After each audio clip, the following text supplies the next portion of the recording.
नमस्कार मित्रांनो, स्वागत आहे आपल्या सर्वांचं मनपूर्वक पुन्हा एकदा आपल्या या एज्युकेशनल युट्यूब चॅनलमध्ये. मित्रांनो, पवित्र पोर्टलवर प्राधान्यक्रम देणे म्हणजे नेमकं काय, याची काय प्रक्रिया असते, जाहिरातीचे वाचन कसं केलं पाहिजे सर, तसेच आपल्या सोयीच्या आस्थापना निवडणे म्हणजे काय, प्राधान्यक्रम देत असताना त्यांचा योग्य क्रम देखील आपल्याला लावावा लागतो. त्यामध्ये आपल्याला क्रमाची विभागणी देखील करावी लागते, जसं की जिल्हा परिषदा, महानगरपालिका, नगरपालिका किंवा खासगी शैक्षणिक संस्था अशा प्रकारे आहेत. त्यापैकी 1ली ते 5वी, 6वी ते 8वी, 9वी ते 12वी याचा देखील विचार करावा लागतो. जर वरचे वर्ग निवडले तर वरची वेतन श्रेणी आपल्याला लागू पडते.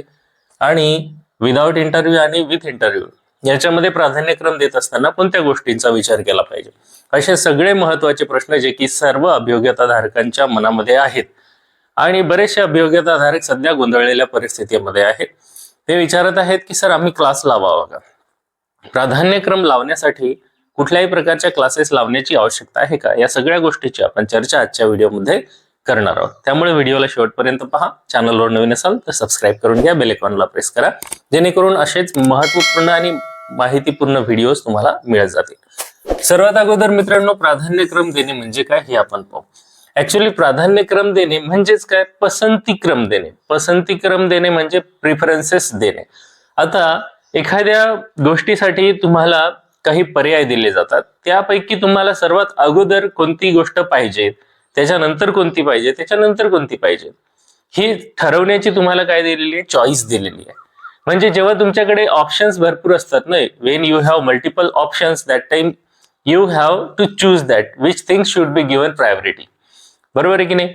जर आपल्यासमोर खूप सारे पर्याय आहेत तर मग आपल्याला प्राधान्य कोणत्या गोष्टीला द्यायचंय, त्याला प्राधान्यक्रम म्हणतात. तसंच शिक्षण प्रक्रियेमध्ये ही जी आपली शिक्षक भरतीची प्रक्रिया आहे, याच्यामध्ये उमेदवारांना अनेक आस्थापना दिल्या जाणार आहेत. कशा दिल्या जाणार आहेत, पवित्र पोर्टलवर ज्यांची नोंदणी झालेली आहे त्याच्या क्वालिफिकेशन नुसार, शैक्षणिक आणि व्यावसायिक पात्रता, त्याचा टीईटीचा पेपर 1 किंवा पेपर 2 पास आहे किंवा नाही आहे, याच्यानुसार त्या येणार आहेत. त्याचा विषय कोणता आहे, त्यांनी निवडलेलं माध्यम कोणतं आहे, त्यांचा टेटचा स्कोअर कोणता आहे, हे त्यामध्ये नसणार आहे.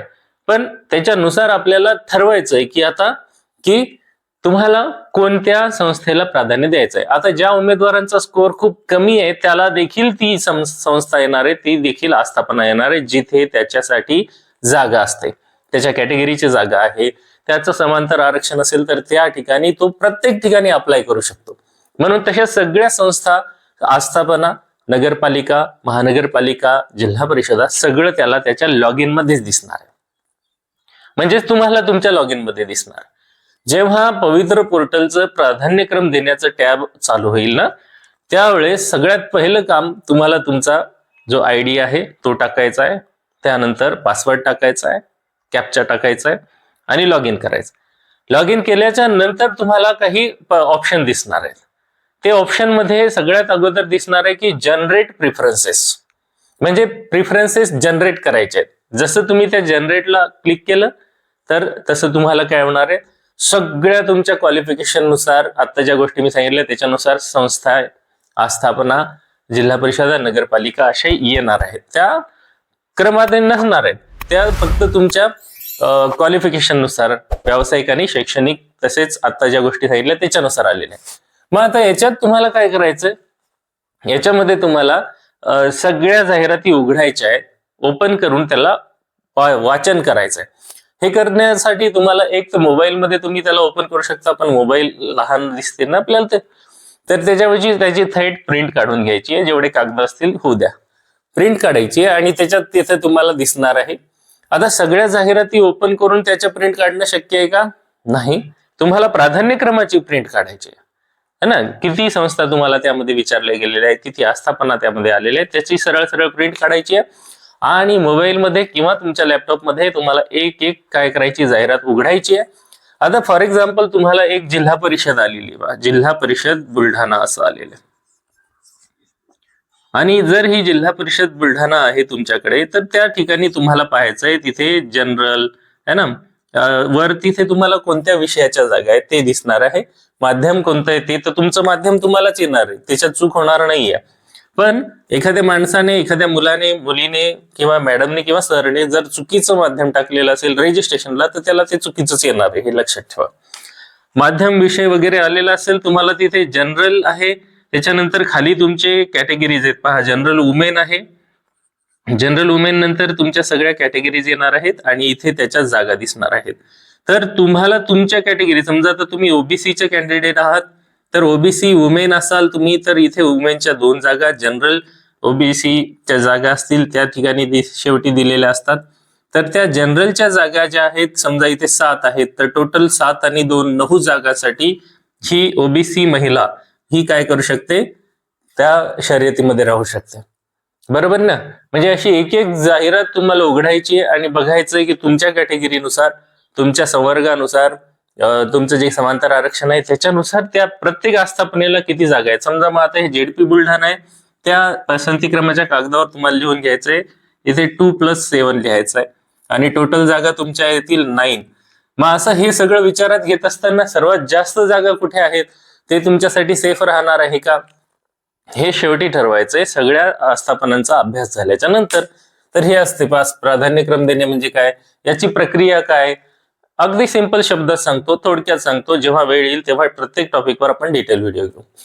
याची प्रक्रिया कशी असते, याची प्रक्रिया लॉग इन करणे, लॉग इन करून प्राधान्यक्रम जनरेट करणे.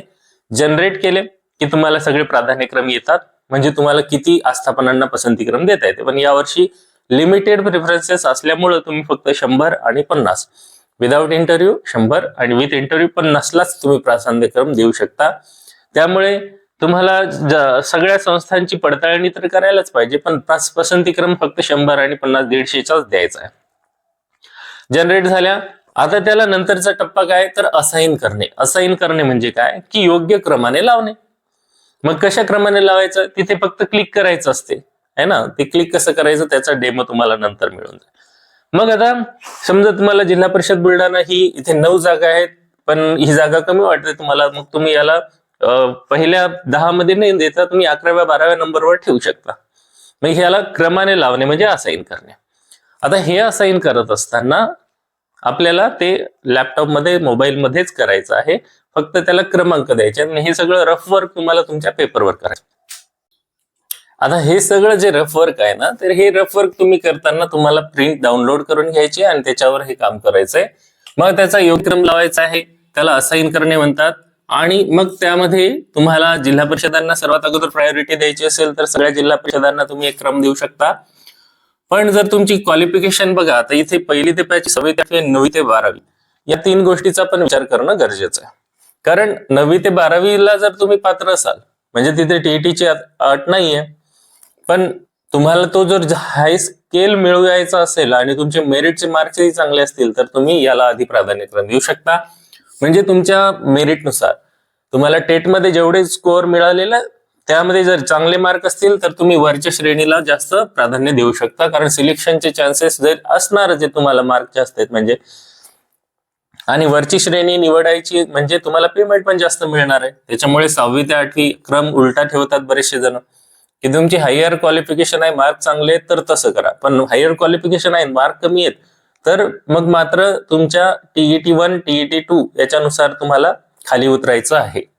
आता वरचा वर्ग वेगळा, वरची श्रेणी मिळते आणि मग प्राधान्यक्रम असाइन करून त्याला काय करायचं, सेव्ह करायचंय आणि नेक्स्ट करायचंय, लॉक करायचे आहेत, व्यवस्थित लॉक झाल्याची खात्री करायची आहे आणि OTP टाकून झाल्याच्या नंतर तुमचं ते लॉक झाल्याच्या नंतर एक मस्त त्याच्यावर असा स्टॅम्प येते, प्रेफरन्सेस लॉक झाल्याचे आहे की नाही, तो पाहायचा आहे आणि प्रिंट काढून घ्यायची आणि सांभाळून ठेवायची. हे झाले तुमचे. सर आम्ही प्राधान्यक्रम देत असताना विदाऊट इंटरव्ह्यूच्या अगोदर द्यावे की विथ इंटरव्ह्यू, कोणतेही देऊ शकता.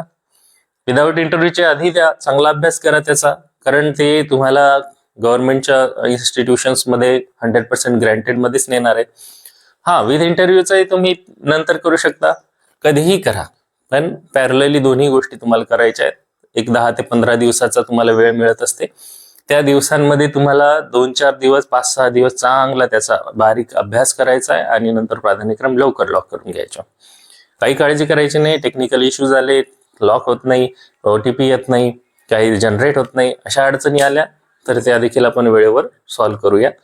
त्यासाठी तुम्हाला काय, जी आपली महाराष्ट्र राज्य परीक्षा परिषद पुणे त्यांच्या हेल्पलाईनला संपर्क साधून ते सॉल्व्ह करावं लागते. पण तशी अडचणी येणार नाही शक्यतोवर, शेवटी त्या अडचणी येतात कारण वेबसाईट जॅम होते, खूप सारे मुलं एकदमच प्राधान्यक्रम देण्याचा त्यामध्ये प्रयत्न करतात म्हणून लोड वाढतो. आता याच्यासाठी क्लासेस लावण्याची गरज आहे. मित्रांनो बघा, यापूर्वी ज्या काही शिक्षक भरती झालेल्या आहेत त्या अगोदर कोणत्याही उमेदवारांनी प्राधान्यक्रम देताना क्लासेस लावण्याची त्यांना गरज नाही. कारण याच्यासाठी एक युजर मॅन्युअल येते, ते तुम्ही वाचलं, त्याची प्रोसेस काय, वेळोवेळी चॅनलवर आमच्यासारखे लोक, मी तुमचा मित्र आहे, तुम्हाला सांगतच असतो. अनेक मित्र आहेत जे की तुम्हाला निस्वार्थपणे मार्गदर्शन करतायत. आता तुमच्याजवळ पैसे आहेत त्याच्यामुळे तुम्ही जर लावलं तर तुम्हाला काही हरकत नाही, परंतु सुशिक्षित बेरोजगार म्हणून सध्या शिक्षक लोकांची ही आपली जनरेशन आहे, त्याच्यामध्ये विनाकारणच एवढा मोठा भुर्दंड, तेही प्राधान्यक्रम देण्यासाठी तुम्हाला जर भरावासा लागत असेल तर मित्रांनो, नाही लावले तरी तुम्ही प्राधान्यक्रम अगदी व्यवस्थितपणे देऊ शकता. फक्त काय की तुमच्या मनातली जी भीती आहे ती दूर करा. तुमच्या मनातली भीतीच तुम्हाला काय करू शकते, अशा गोष्टी करण्यासाठी प्रेरित करू शकते. आणि बरेचसे लोक त्या गोष्टीचा फायदा उचलतात, आहे की नाही. उलट अशा परिस्थितीमध्ये आपण एकमेकांसाठी निस्वार्थपणे समोर यायला पाहिजे, मदत करायला पाहिजे. एक अभियोग्यताधारक दुसऱ्या अभियोग्यताधारकासाठी पुढे आला पाहिजे. ज्याने त्याचं माहिती आहे, ज्याला त्याचं नॉलेज आहे, त्याने आपल्या मित्रांना, फॉलोअर्सला दिलं पाहिजेत ना. आणि त्याच्यामुळे काय होणार आहे, एक चांगलं काम होणार आहे. आणि ती मदत केली म्हणजे ती समोरच्या मित्राच्या कामीच येईल, त्याच्या आयुष्याचं सोनं होईल. त्यासाठी आज रोजी त्याची परिस्थिती नाहीये तर मग तुम्ही त्याला जॉईन करायला नाही लावू शकत. आणि असंही नाहीये की कमी मार्क आहेत मग क्लास लावला की माझं सिलेक्शन का, असंही नसते मित्रांनो. फक्त काय योग्य स्ट्रॅटेजी ठरवायची, ती वेळोवेळी माझ्या व्हिडिओच्या माध्यमातून तुम्हाला सगळं सांगितलंय. तुम्ही वाटल्यास एक व्हिडिओ तुम्ही परत ओपन करून 5-5, 10-10 मिनिट वेळ द्या, तुमचे पैसेही वाचतील आणि तुमचा कॉन्फिडन्सही वाढेल आणि तुम्ही सहजपणे प्राधान्यक्रम देऊ शकता. कुठलाही क्लास न लावता तुम्ही व्यवस्थित प्राधान्यक्रम लॉकही करू शकता. शिक्षक होण्याचं स्वप्न तुम्ही पूर्ण करू शकता. मला व्हिडिओ आवडला असेल, माहिती उपयुक्त वाटली असेल तर लाईक करा, चॅनलवर नवीन असेल तर सबस्क्राईब करा, बेल आयकॉनला प्रेस करा, जास्तीत जास्त मित्रांपर्यंत हा व्हिडिओ शेअर करा. पुन्हा भेटूया व्हिडिओमध्ये नवीन माहिती सह. तोपर्यंत आपणा सर्वांना खूप खूप शुभेच्छा. Thank you for watching till two the end.